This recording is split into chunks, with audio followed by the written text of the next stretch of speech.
지금까지 이렇게 우리가 카틸리지 리페어라고 하는 거는 좀 이렇게 제한적인 카틸리지가 디펙트가 있었을 때입니다. 그런데 오스테오 아스라이티스에 있는 카틸리지 디펙트는 전혀 다른 양상을 갖고 있습니다. 이 보시는 것처럼 이렇게 솔리터리한 디펙트가 있을 때는 되게 포칼 디펙트가 있고 이 주위의 카틸리지가 비교적 헬시합니다. 그래서 이 카틸리지와 디펙트 사이의 경계가 많이 분명하게 저희가 경계를 지을 수가 있습니다. 그 다음에 그렇게 인플라메이션의 컨디션이 심하지 않고요. 대부분은 이렇게 떨어져 나간 것들이, 통째로 떨어져 나간 것들이 많습니다. 그런게 비해서 오스테오 아스라이티스는 이렇게 좀 리전이 디퓨즈하게 있고 주위의 카틸리지가 헬시하지 않아서 도대체 어디까지가 건강한 카틸리지인지 알기가 상당히 힘든 경우가 많습니다. 대부분 시노비움이나 또는 서브콘드로본의 인플라머토리 컨디션을 많이 갖고 있고요. 이거는 대부분의 카틸리지의 리전이 몰리큘러 레벨에서, 다시 말해서 콜라겐이 끊어져 있거나 프로테오글라이칸이 끊어진 몰리큘러 레벨에서 디그레데이션이 된 것이 상당히 많습니다. 그래서 우리가 일반적으로 생각하는 이런 카틸리지, 포칼 디펙트의 카틸리지와 오스테오아스라이티스가 있는 카틸리지 디펙트는 완전히 다르게 생각을 하고 취급을 해야 됩니다. 세포와 세포 주위의 세포의 기질, 다시 말해서 콜라겐과 프로테오글라이칸들이 이렇게 배열되어 있어서 바이오케미컬하고 바이오메카니컬 프로퍼티가 있다 하는 말씀을 드렸었습니다. 이러한 익스트라셀룰라 매트릭스는 연골안의 유일한 세포인 콘드로사이트에 의해서 합성이 되고 또 브레이크다운이 되는 그런 특징을 갖고 있습니다. 그래서 이 두 가지가 합성과 디그레데이션이 밸런스를 이루는, 호메오스타시스를 이루는 것이 연골의 건강을 유지하는 비결입니다. 그런데 어떠한 이유에서든지 신세시스가 줄어들고 디그레데이션이 많아지게 되면 오스테오아스라이티스로 발전하게 됩니다. 이 그림에서 보시는 것처럼 콘드로사이트는 콜라겐을 만들고 프로테오글라이칸을 만들기도 하지만 여러 가지 프로테이즈를 분비를 하면서 이렇게 디그레이데이션을 시키는 역할을 합니다. 그래서 콜라겐이나 이런 ECM을 다시 만들어내는 것이, 신세시스를 촉진하는 것이 카틸리지를 리제너레이션 시키는 키포인트라고 할 수가 있겠습니다. 여러 가지 연구 결과에 의해서 카틸리지 내에는 스템셀이나 프로제니터 셀이 있다 하는 결과들이 이렇게 얘기되고 있습니다. 2004년도에 이런 카틸리지 서피스에 이런 스템셀이 있는 것이 발견이 되고요. 또 여러 가지 다른 마커들, 너치완이라든지 또는 스트로라든지 이런 V캠이라든지 이런 서피스 마커를 사용을 해서 여러 가지 레이어에 스템셀이 존재를 하고 특히 슈퍼피셜 레이어에 많이 있다는 것이 밝혀져 있고요. 그 다음에 2011년도에 CD90이라든지 스트로완, 노치완 이런 그 MSC의 마커들이 있는 셀들을 이렇게 아이솔레이션해서 이게 콘드로제네시스, 또 오스테오제네시스, 에디포제네시스로 갈 수 있다. 스템셀이다 하는 것을 또 밝혀낸 논문이 있고요. 2009년도와 2011년도에 역시 마찬가지로 스템셀 또는 프로제니터 셀들이 있고 이런 셀들이 오스테오아스라이티스와 다르게 정상적인 스템셀과 오스테오아스라이티스가 다르게 존재한다는 것들을 발표를 한 바가 있습니다. 다시 말씀드려서 이 카틸리지 안에는 이것을 리커버를 할 수 있는 스템셀이 많이 있다는 것이죠. 그래서 관절 내에 어떠한 형태든 데미지를 받게 되면 관절 내는 인플라메이션이 생긴다든지 옥시더티브 스트레스가 생긴다든지 또는 하이폭시아가 생긴다든지 이런 것 때문에 ECM이 부서지게 되고 그 다음에 콘드로사이트의 바이어빌리티가 낮아지게 되고 이런 변화가 일어나게 됩니다. 그렇게 되면 내재적으로 갖고 있는 엔도제너스한 MSC가 발동을 해서 이게 다시 콘드로제네시스를 유지시키고 여러 가지 사이토카인 분비하고 마이크로 엔바이먼트 좋게 만들어서 카틸리지를 리제너레이션 시키는 방향으로 갈 수 있다 하는 그런 연구 결과들이 있습니다. 그러한 이 프로제니터 셀이나 이 메센카이마 스템셀은 여러 곳에 소스를 갖고 있습니다. 대표적으로 시노비알 멤브레인 또는 서브콘드럴 본 또는 시노비알 플루이드 안에 또는 카틸리지 내에 또 이 카틸리지의 바깥쪽에 있는 이 페리콘드리움 또는 페리오스티움 이런 쪽에서 이런 데 같은 데에서 여러 소스를 갖는 메센카이마 스템셀의 모양을 볼 수가 있습니다. 이렇게 이 스판테니어스 힐링을 일으킬 수 있는 포텐셜은 있지만 카틸리지가 일단 데미지를 받기 시작하면은 여러 가지 형태의 스판테니어스 힐링으로 극복할 수 없는 여러 가지 형태의 데미지가 나타나게 될 수가 있습니다. 이런 다양한 형태의 인터페이셜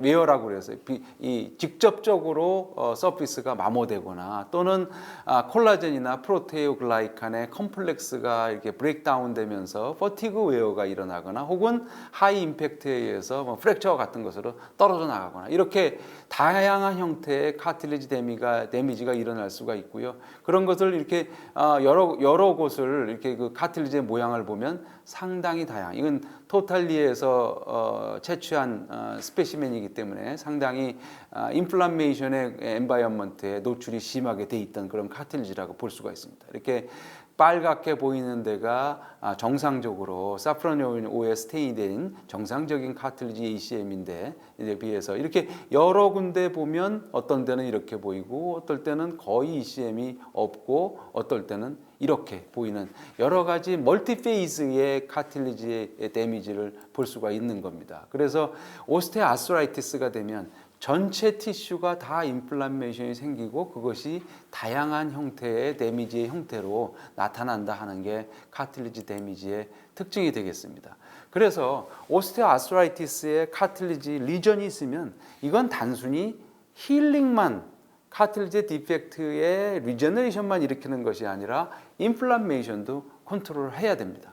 또 더군다나 오스테오아스트라이티스의 카틸리지는 이렇게 콘드로말라시아에서부터 시작해서 파셜 시크니스, 풀 시크니스 이로우전이 있을 수 있고 익스텐시브하게 카틸리지 이로우전이 있는 여러 가지 형태의 카틸리지 리전이 있는데 각 형태의 인디비주얼하게 맞는 그런 치료를 해야 되겠다 싶은 것이 바로 아이디얼한 카틸리지 리전의 치료가 될 수밖에 없습니다. 그래서 두 가지. ECM을 리커버리하기 위해서 인플라메이션을 줄이는 거, 그 다음에 ECM을 직접 만드는 그런 치료법을 사용을 해야 되겠다는 것입니다. 제가 네 번째 강의 4강에서 얼리 OA에 대해 중요성에 대해서 얘기를 했습니다. 다시 말해서 카틸리지의 이런 여러 가지 스테이지에서 이 전 단계에 있는 것들. 우리가 이렇게 정의를 했습니다. 니에 페인이 있으면서 KL 그레이드의 2 이하. 그런데 MRI나 아스로스콥에 의해서 카틸리지나 또는 서브콘드럴 본이나 혹은 시노비움의 메니스커스에 어떤 리전이 발견될 때 마이너한 거죠 물론 그런 이제 발견될 때 우리는 얼리 OA라고 정의를 하고 그 얼리 OA는 왜 중요하게 생각하냐면 리버서블한 상태다.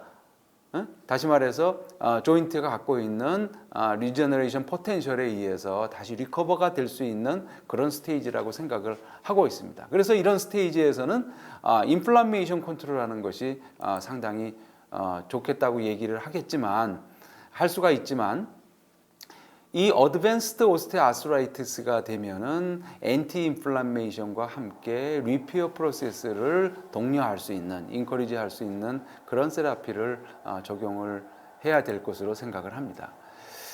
제가 1강에서부터 4강까지 계속 일관적으로 오스테오아스라이티스의 인플라메이션 컨디션을 얘기를 했습니다. 시노비움에서 이렇게 여러 가지 프로인플라메이터리 팩터를 만들고 카틸리지에서도 만들고 물론 본에서도 만들고 하는 이런 팩터들이 결국은 카틸리지를 데미지를 시킨다 하는 것을 1강에서 말씀드린 거 봐 있고요. 3강에서는 이렇게 카틸리지와 본은 서로 커넥션을 이루어서 이렇게 얼리 오스테오아스라이티스부터 어드밴스드 오스테오아스라이티스까지 마이크로 이렇게 진행을 하는데 마이크로 크랙이 일어나면서 이게 유니온이 되고 리모델링이 되는데 그런 리모델링 프로세스가 점점 약해지게 되면 이렇게 타이드 마커가 많이 늘어나게 되고 서브콘돌 본이 두꺼워지게 되고 일레스티시티가 떨어지게 되고 그래서 미케니컬 어댑테이션이 약하게 되고 그래서 또 카틸리지도 더 데미지를 받는다. 이런 얘기를 말씀을 드렸고 이런 본과 카틸리지 사이에는 커뮤니케이션이 잘 이루어지기 때문에 콕스라든지 또는 록스라든지 이런 엔자임이 서로 커뮤니케이션에서 상대방을 해칠 수 있는 그런 컨디션을 만들고 여러 인터류킨이나 TNF 같은 것도 이렇게 교류가 되고 이래서 본과 카틸리지에서는 서로 인플라메이션을 공유하게 된다. 한 이런 말씀을 드렸습니다. 카틸리지에서도 마찬가지로 여러 가지 이런 인터류킨이나 또는 TNF나 이런 프로인플라머토리 팩터를 만들기 때문에 여러 가지 메탈로프로테이네이즈라든지 또는 아담스라든지 이런 걸 분비해서 카틸리지를 디그레데이션 시킨다. 그래서 결국은 본과 카틸리지와 시노비움은 서로 인터액션을 해서 모든 인플라메이션에 대해서 대응을 하고 그거에 대해서 또는 인저리를 받게 된다 하는 얘기를 줄곧 드린 바가 있습니다. 그래서 결국은 오스테오아스라이티스가 되면 카틸리지의 데미지로 결국은 엔드업이 되게 되는데 이런 본에 의한 변화 또는 시노비움에 의한 변화 또는 오버로드에 대한 이런 그 변화 이런 것들이 카틸리지 데미지를 받게 됩니다. 그래서 우리가 주로 알고 있는 것들은 이렇게 서피스에서부터 이렇게 이루어져 나가는 걸 알고 있는데 사실 뭐 그렇지만은 않습니다. 본메로우 리전이 훨씬 더 도미넌트하게 되면 겉은 멀쩡하더라도 이런 변화가 또 일어날 수 있고요. 포스트 트라우마틱 오스테오아스라이티스가 되면 콘드로사이트의 에이팝토시스가 이렇게 진행이 되면서 중간중간에서 이렇게 이 디그레데이션이 일어나서 결국은 나중에 디그레데이션이 갑자기 이렇게 확장이 되면서 전체가 떨어져 나가는 그런 카틸리지의 리전도 발견할 수가 있습니다.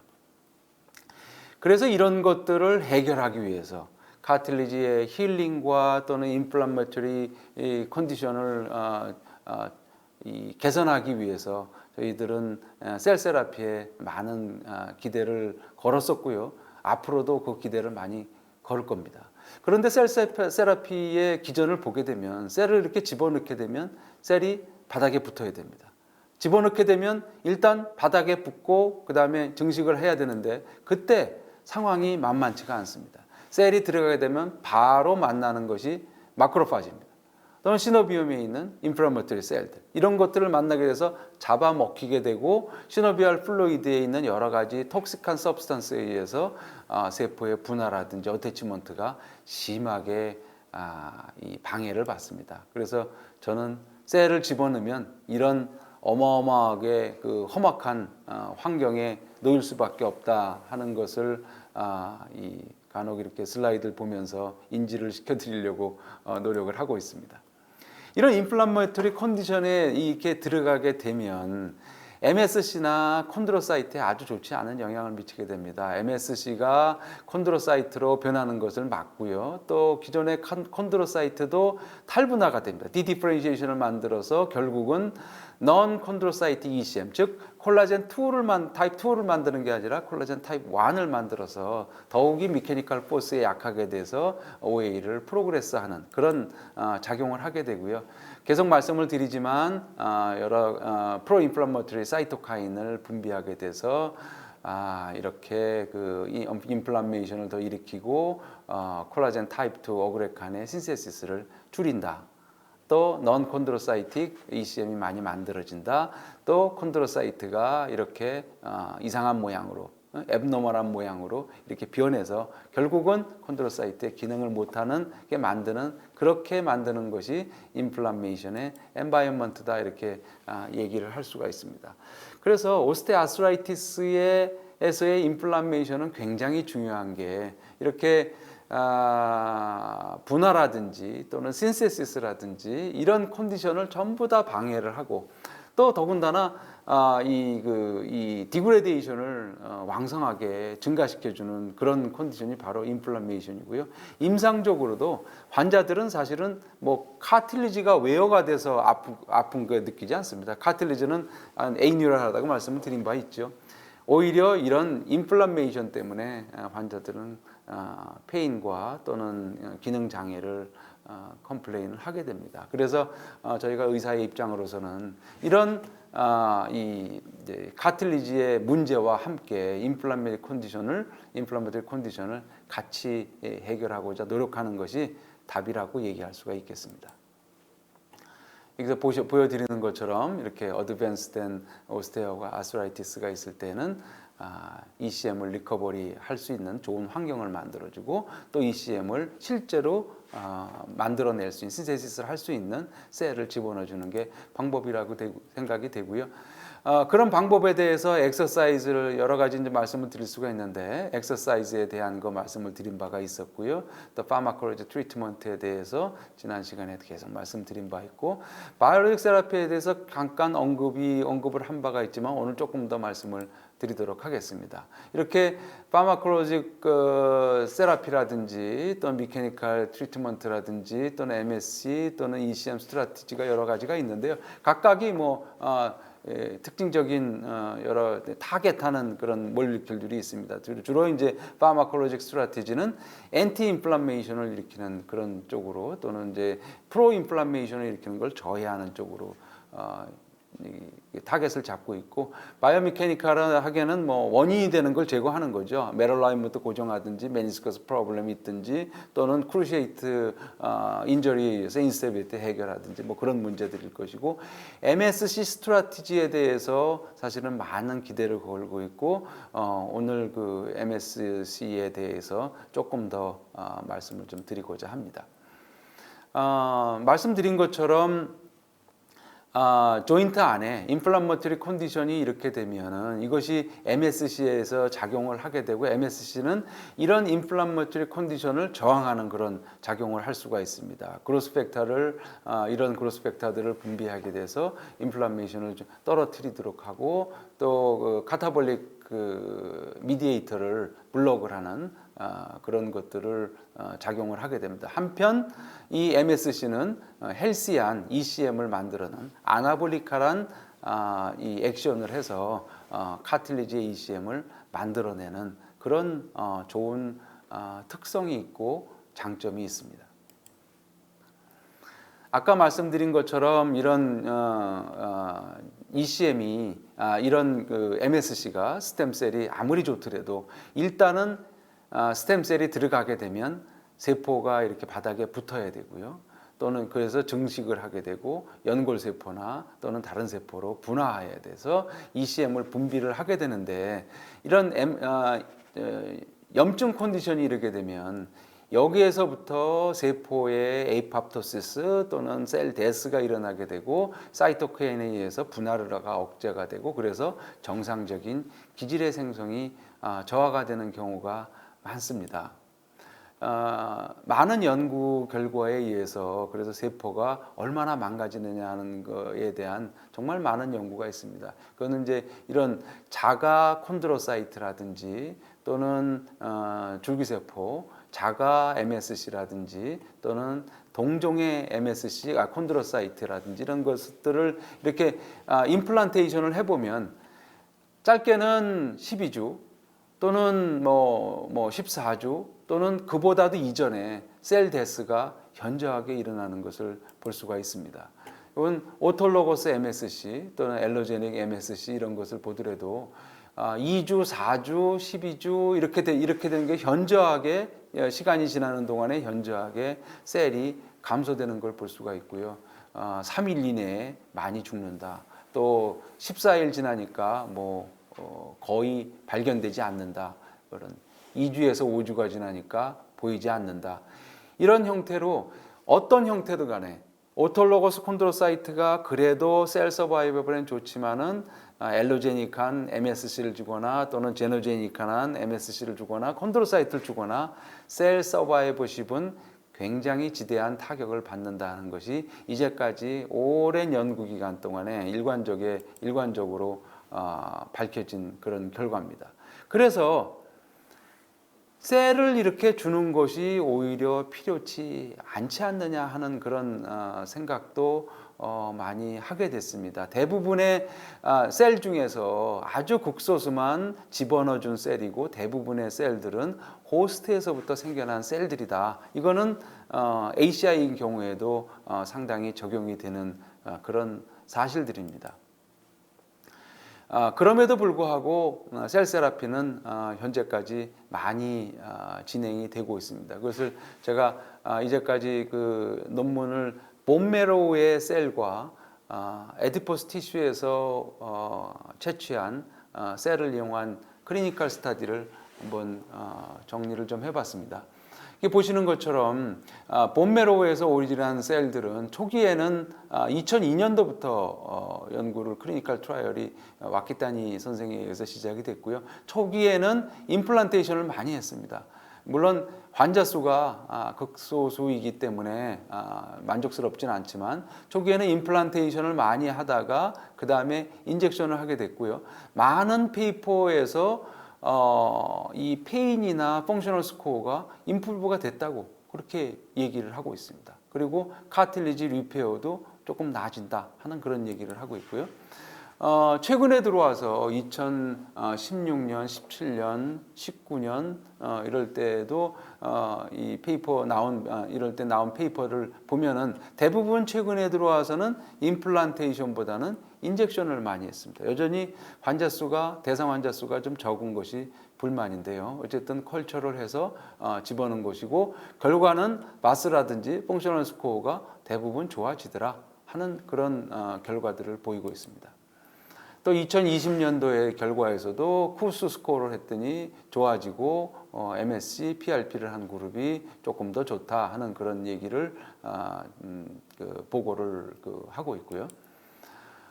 그에 비해서 에디포스 티슈에서 나오는 스템셀은 셀들은 SBF를 컬처를 안 하고 배양을 안 하는 SBF를 사용하는 경우도 있고 또는 컬처를 해서 사용하는 경우도 있었습니다.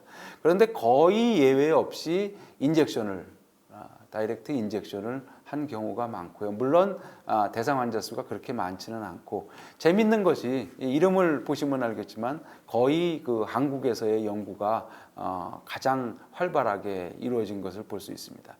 본메로에서 한 것처럼 마찬가지로 클리니컬 스코어가 대부분 향상이 되는 걸 볼 수가 있습니다. 2017년도에서도 보면 여기서도 전부 환자 수가 그렇게 많지는 않지만 다이렉트 인젝션을 대부분 했고요. 클리니컬 스코어는 대부분 좋아지는 것을 많이 볼 수가 있었습니다. 이것도 마찬가지로 에디포스 티슈에서 2018년, 2019년, 20년 이런 보면은 클리니컬 스코어들이 많이 이렇게 좋아지는 것을 볼 수가 있습니다. 그래서 이런 거를 쭉 이제 한번 그냥 간단하게 정리를 해보면 전부 26건의 페이퍼에서 중에서 13건은 26건의 페이퍼에서 본메로우를 다루었고요. 여기서 이 본메로우는 13건을 임플란테이션 했고 13건은 인젝션을 했습니다. 에디포스 티슈에서 나온 것들은 모두 인젝션을 했습니다. 페인이나 펑셔널 리절트는 대부분에서 다 이렇게 좋아졌는데 아나토미컬 임프루먼트, MRI나 또는 히스톨로지를 이용한 임프루먼트는 조금은 임프루먼트가 있는 것 같다 하는 얘기를 해주곤 있었습니다. 다행스럽게 에드버스 이벤트를 보고하는 경우는 찾아볼 수가 없었고요. 또 이런 MS 세라피를 하게 되면 한마디로 해서 나쁘지는 않다 하는 그런 생각이 들 수 있지만 아직까지의 문제는 여러 가지 셀 소스에 의해서 MS의 셀 소스에서 본메로에서 나온 거라든지 또는 에디포스에서 나온 거든지 배양을 한 거든지 안 한 거든지 또는 페리퍼럴 블러에서 나온 거든지 시노비움에서 나온 거, 코드 블러드에서 나온 것들이 셀 소스가 너무나 많고 그 셀 소스가 달라짐에 따라서 결과가 많이 다르다. 또 주입하는 방법에 따라 다르다. 이런 여러 가지 아직까지 컨트로버시한 그런 면이 굉장히 많이 있습니다. 가장 중요한 거는 이 스템셀이 어떻게 효과를 나타내는지 아직 모드 오브 액션 또는 모드 오브 프린시펄이 없다는 거죠. 그래서 결국은 많은 환자를 대상으로 할 수밖에 없는데 아직까지 그렇게 많은 대상으로 환자를 이 호모지니스한 환자 퀄리티를 갖고 있는 것으로 이 연구가 돼 있지 않고 대부분이 스폰서가 서포트를 하는 거기 때문에 바이어스가 끼어 들어갈 영향도 많이 있기 때문에 아직은 MSC 세라피에 대해서 좀 더 많은 연구를 해야 되겠다 그런 필요성을 느낍니다.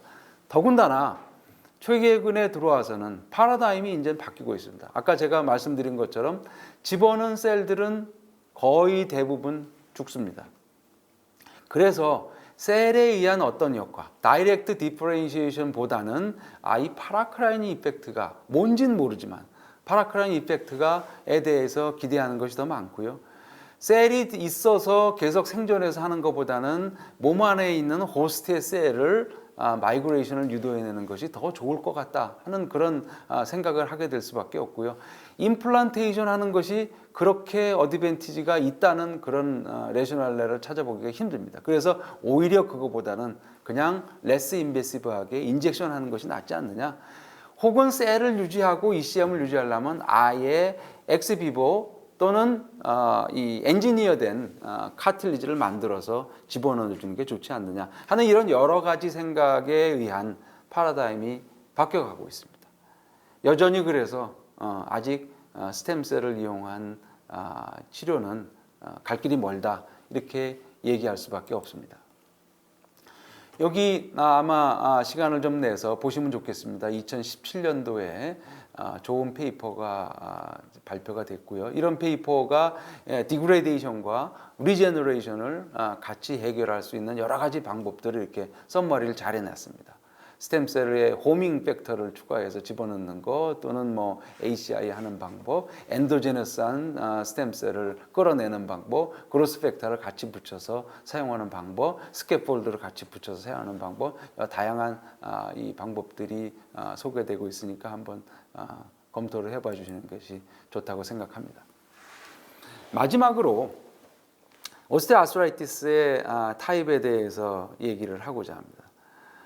오스테오아스라이티스는 정말로 많은 헤테로지너스한 피노타입을 갖고 있습니다. 그래서 제가 4강에서는 오스테오아스라이티스는 어떤 디지즈라기보다는 이건 신드롬에 가깝습니다. 증상군으로 이렇게 얘기할 수밖에 없는 그런 디지즈 엔티티라고 생각을 합니다 하는 얘기를 한 바가 있습니다.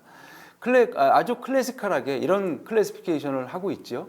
프라이머리, 세컨더리 이런 클래시피케이션 하고 있고 여전히 뭐 이런 클래시피케이션은 사실은 유용합니다. 그렇지만 대부분들이 저희가 익숙한 것은 프라이머리에 의한 로컬라이즈된 오스테오아스라이티스에 대해서 익숙합니다. 그렇지만 제가 마지막으로 말씀을 드리고 싶은 것은 Generalized Osteoarthritis라는 피노타입이 있습니다. 또 Erosive Osteoarthritis라는 아주 어그레시브한 오스테오아스라이티스가 있습니다 하는 것을 알아주십사 하는 것이고요. 그 중에서 Generalized Osteoarthritis를 언급을 하고자 합니다. 이거는 1983년부터 이미 얘기가 됐고요. 오스테오아스라이티스인데 많은 환자들이 멀티플 조인트를 인볼브 하더라는 겁니다. 여기 그래프에서 보시면 50세 전후로 해서는 이런 인볼브한 조인트의 숫자입니다. 좀 적은 조인트를 인볼브하지만 60세를 전후하면은 조금 더 많이 인볼브한 조인트가 많아지고 65세가 넘어가면 인볼브된 조인트가 대부분 4개, 5개 이렇게 되는 경우가 많이 있고 그런 조인트가 IP 조인트라든지 썸의 베이스라든지 또는 이 니나 힙에 또는 스파인에 여러 군데서 오스테오아스라이티스의 컨디션이 인볼브먼트가 동시에 나타나는 그런 경우를 많이 보고 있고 특히 IP 조인트에서는 허버든스 노드라든지 이런 노달 타입을 많이 관찰하더라 해서 Generalized Osteoarthritis라는 컨셉을 오래전부터 얘기했고요. 최근에 들어와서는 Generalized Osteoarthritis라기보다는 Polyarticular Osteoarthritis 또는 노드를 많이 동반하기 때문에 노달 오스테오아스라이티스 이렇게 얘기하는 게 좋겠다 하는 그런 얘기를 하고 있습니다. 오랫동안 얘기가 있지만 사실은 제너럴 오스테오아스라이티스에 대해서 잘 모릅니다. 그래서 데피니션 하는 게 굉장히 많습니다. 우선 뭐 세 가지 크라이테리아를 이렇게가 돼 있는데요. 켈그랜 무어 클래시피케이션 ACRA에 의한 크라이테리아 또는 두가도스에 의한 크라이테리아 이렇게 돼 있는데 대부분이 보면은 IP 조인트를 인볼브하면서 허버던스 노드가 있는 것들, 또 스파인에 인볼브하는 거, 라지 조인트에 인볼브하는 거, 또 바이레터럴하게 인볼브하는 이런 것들을 크라이테리아 많이 넣었는데 사실은 크라이테리아 이렇게 중요하지는 않습니다. 제가 드리고 싶은 말씀은 조금 다음 슬라이드에서 말씀을 좀 드리겠습니다. 제너럴 오스테오아스라이티스는 사인 앤 심텀이 뭐 되게 이렇습니다. 오스테오아스라이티스가 프라이머리하게 로컬라이즈하게 생기는 것과 뭐 그렇게 크게 다른 점은 없는 것으로 보입니다. 여기 다시 Generalized Osteoarthritis Definition에 대해서 또 소개를 했습니다. 두 개의 그룹을 이렇게 얘기를 했는데요. 첫 번째 그룹은 멀티플 조인트 OA, 그러니까 3개 이상의 핸드 조인트에 인볼브를 하거나 혹은 스페시픽하게 IP 조인트에 인볼브를 하면서 노드를 갖고 있는 거. 이런 것들 또 이제 어떤 데피니션에서는 바이레터럴하게 이런 인볼브먼트가 있는 거. 또는 핸드 조인트를 인볼브하면서 스파인이나 힙 또는 니 같은 라지 조인트에 인볼브가 돼 있는 것들을 우리가 제너럴라이즈드 오스테오아스라이티스로 클래시피케이션 해놨고요. 이렇게 데피니션을 하다 보니까 어떤 특징이 있느냐면 이 비교적 이런 제너럴라이즈드 오스테오아스라이티스가 있으면 시비어리티가 좀 심해지더라. 에이지와 섹스에 관계없이. 그 다음에 유전적인 소양이 상당히 높더라. 콜라겐 바이오마커가 많이 나타나게 되고 나중에 OA 버든이 증가하게 되더라. 또 재밌는 건 류마토이드 팩터가 포지티브인 경우가 특히 노달 OA인 경우에는 거의 반이죠. 많이 나타나더라 하는 이런 특징을 같이 얘기한 바가 있습니다. 또 이런 다른 그룹은 또 다르게 데피니션을 해서 이렇게 또 얘기를 하고 있습니다. 뭐 대부분 어쨌든 IP 조인트를 인볼브를 하는 것입니다. 그 다음에 이제 힙과 니를 인볼브한 것들, 뭐 이런 것들을 해봤더니 여자에 주로 많고 나이가 많아질수록 많고 체중이 좀 많이 갈수록 이런 제너럴라이즈드 오스테오아스라이티스가 생기는 것이 많더라. 또는 뭐 이 가프의 그 데피니션에 의하면 멀티플 핸드 조인트 페인이 있거나 혹은 4개의 사이트, 핸드, 스파인, 힙, 니 이 중에 2개의 사이트가 같이 공존을 하거나 인볼브가 되거나 그러면은 제너럴라이즈드 오스테오아스라이티스로 데피니션을 하자 하는 얘기를 하고 있습니다. 어쨌든 무려 30개가 넘는 제너럴라이즈드 오스테오아스라이티스를 이렇게 데피니션을 해놨지만 그것이 데피니션이 중요한 게 아니라 어쨌든 제너럴라이즈드 오스테오아스라이티스와 류마토이드 아스라이티스를 구별하는 데 있어서 류마토이드 아스라이티스와 DDX가 반드시 필요하다는 사실을 여러분들한테 말씀을 드리고자 합니다. 왜냐하면 제너럴라이즈드 오스테오아스라이티스는 류마토이드 아스라이티스랑 비교해서 핸드 조인트 인볼브먼트가 거의 필수적입니다. 바이레터럴 시메트릭하게 인볼브먼트가 하는 경우가 많고요.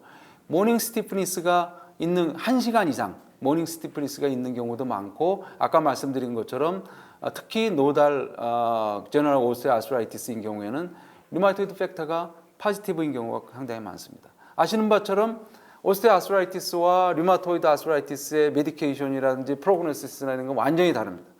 류마토이드 아스라이티스로 한번 메디케이션 시작하게 되면 그분은 잘못하면 평생의 류마토이드 아스라이티스 메디케이션 할 수도 있습니다. 그래서 제너럴라이즈드 오스테오아스라이티스의 피노타입이 있다는 걸 마음에 항상 염두에 두시고 감별을 하는 것이 굉장히 중요합니다. 제 경험에서는 감별한 포인트는 저는 이렇게 삼고 있습니다. 거의 DIP를 많이 인볼브를 합니다. 그 다음에 노달 타입이 많습니다. 아까 보신 것처럼 허버든스 노드라든지 또는 부차스 노드라든지 이런 노드를 동반하는 경우가 많고요. 그 IP 조인트의 스웰링이 보면 RA와는 달리 에이시메트릭하게 나요. 주로 도저라테랄 쪽에 많이 스웰링이 있는 것이고요. RA처럼 그렇게 인플라메이션이 시비어하지 않습니다. ESR이나 CRP 안 올라가고요. 레스 디스트럭티브합니다. 물론 이로시브 오스테오아스라이티스가 동반이 되면은 굉장히 심한 IP 조인트의 디스트럭티브 체인지가 있지만 그건 일부분에 지나지 않고요. 전반적으로 볼 때 RA에 비해서 디스트럭티브 체인지가 그렇게 심하지 않습니다. 그래서 IP 조인트를 같이 인볼브하고 멀티플 조인트에 인볼브해서 리마토이드 아스라이티스가 아닌가 생각을 하지만 한편 제너럴라이즈드 오스테오아스라이티스도 있다 하는 것을 마음속에 두시고 감별을 꼭 해주시기 바랍니다.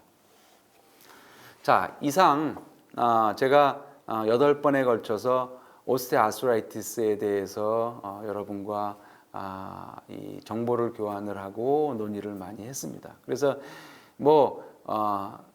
길다면 긴 시간이지만 또 많은 얘기를 했습니다. 그래서 그런 것들을 아주 간략하게 정리를 해서 말씀을 드리면 가장 중요한 거는 디제너티브 아스라이티스가 아니라는 겁니다. 에이지드 카틸리지와 오스테오아스라이티스 카틸리지는 완전히 다릅니다. 오스테오아스라이티스는 로우 그레이드의 시스테믹 인플라메이션을 기반으로 해서 한 군데 또는 몇 군데의 조인트의 트리거링 팩터에 의해서 인플라메이션이 진행이 되는 것을 우리가 오스테오아스라이티스라고 얘기를 한다는 것을 누차 강조를 했습니다. 그리고 7가지의 리스크 팩터를 말씀드린 적이 있습니다. 연세 드신 분이 많고요. 그다음에 오비즈가 있는 환자한테 특히 많고 여자분들한테 많고 외상에 있는 경우에 메니스커스 인저리나 ACL 인저리에 있는 경우는 당연히 많고 또 본메로 리전이 있었을 때 당연히 리스크가 높다 하는 그런 리스크 팩터들을 쭉 말씀드린 바 있고 대부분의 경우에서 인플라메이션을 동반하기 때문에 엔티 인플라메이션이 굉장히 중요하다 말씀드린 바 있고요. 또 운동에 대해서 많이 강조를 했습니다. 운동이 중요한 이유 4가지 말씀드린 바 있지만 엑서사이즈의 포턴시는 이피커시는 엔세이드와 거의 유사합니다. 그래서 오스테오아스라이티스를 장기적으로 관리를 하려면 반드시 엑서사이즈에 대한 에듀케이션을 환자들한테 해주십사 하는 그런 얘기를 했고요. 다이그노스틱 메소드에서 이 시노바이티스, 시노비얼 플루이드를 디텍션하기 위해서 초음파를 사용하는 걸 권장을 드렸었고 MRI를 해서 이 시노비얼 플루이드와 시노비얼 하이퍼트로피를 감별하는 것을 말씀을 드리면서 MRI가 카틸리지를 잘 볼 수 있는 시퀀스를 꼭 마련하시라. 시퀀스를 아끼지 말고 여러 군데 여러 시퀀스를 사용해서 찍어라 하는 말씀을 드렸습니다. 오스테오아스라이티스에 대한 서저리는 물론 참 드리고 싶은 얘기는 많지만은 너무나 안타까운 거는 HTO가 우리나라에서 너무나 많이 남발이 되고 있다는 겁니다. 상대적인 이피커시가 유니 컴파트먼트에 비해서 많이 떨어짐에도 불구하고 많은 분들이 HTO에 편향되어 있는 모습을 많이 봤고요. 여러분들이 어떤 필로소피를 갖게 되면은 유니 컴파트먼트는 많은 부분 토탈리 아스로플라스티를 대체를 할 수가 있습니다. 그래서 그런 필로소피를 한번 검토해 보시는 것도 좋고요. 오스테오아스라이티스는 정말로 많은 피노타입을 갖고 있기 때문에 이게 신드롬 아니냐 하는 얘기를 드린 바가 있고 상당히 많은 타입을 갖고 있고 오늘 제너럴라이즈드 오스테오아스라이티스에 대한 또 얘기를 오늘 드린 바가 있습니다. 카틸리지는 나름대로 굉장히 특이하고 재미있는 특성을 많이 가졌습니다. 저는 이게 조물주가 만드신 가장 명품 중에 하나라고 생각을 하고 있습니다. 그래서 한 20여 년 동안 저는 이제 카틸리지 오스테오아스라이티스에 대해서 집중적으로 연구한 사람으로서 나름대로의 자부심을 상당히 갖고 있습니다. 그래서 여러분들도 같은 이런 정보를 계속 좀 쉐어를 해주시고 카틸리지에 대한 흥미를 더 많이 가져주셨으면 좋겠고 오스테오아스라이티스에 대해서 조금 더 환자한테 더 가까이 가시는 그런 선생님이 되셨으면 좋겠습니다. 네, 이상 마치도록 하고요. 질문을 받겠고 꼭 이번 8번째 강의뿐만 아니라 이제까지 쭉 해왔던 강의에 대해서 모두 다 어느 부분에서든 질문을 해주시면 감사하겠습니다.